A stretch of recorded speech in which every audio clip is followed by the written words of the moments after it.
আসসালামু আলাইকুম গাইস, কি অবস্থা সবার? আশা করি সবাই অনেক ভালো আছো। আর তোমাদের দোয়ায় আলহামদুলিল্লাহ আমিও অনেক ভালো আছি। তো আজকে আমি তোমাদের শেখাতে যাচ্ছি কিভাবে ডেজার্ট ইগল দিয়ে পারফেক্ট হেডশট মারতে হয়, কিভাবে শর্ট রেঞ্জের এনিমি মারতে হয়, লং রেঞ্জের এনিমি মারতে হয়, সবগুলো বুঝিয়ে দেবো আজকে ভিডিওর মাধ্যমে। তো চলো বেশি কথা না বলে মূল ভিডিও শুরু করা যায়। এনিমিটা যখন লং রেঞ্জে থাকবে, সিম্পলভাবে ক্যারেক্টারটা যখন আমাদের রেড হবে, সিম্পলভাবে ট্র্যাক করবো, সাথে সাথে হেডশট। অনেকের মনে প্রশ্ন জাগতে পারে যে ভাই, হোয়াইট রাখলে হেডশট লাগবে না?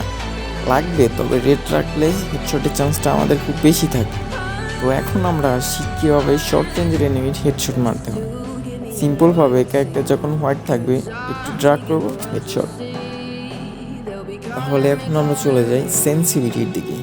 হেডশটের জন্য আমাদের পারফেক্ট সেন্সিভিটি দরকার। ফ্রেইল হোক, স্নাইপার স্কোপ, এটার সাথে হেডশটের কোনো সম্পর্ক নেই। আর 2x 4x তাদের জন্য যারা স্কোপ করে গেম প্লে করে।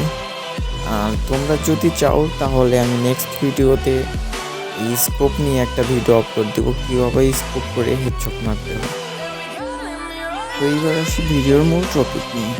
আমরা জেনারেল জিরো করে নিয়ে যদি খেলতে যাই, দেখা যাচ্ছে একটা হেডশটও লাগতেছে না। বারবার ট্রাই করতেছি তবুও হেডশট লাগতেছে না।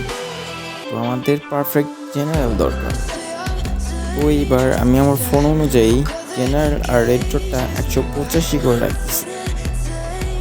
দেখতেই পাচ্ছেন পারফেক্ট সেন্সিটিভিটির জন্য আমার মুভমেন্ট স্পিডটাও বেড়ে গেছে, প্লাস গানের রিকলও করতেছে না, হেডশটও লাগতেছে।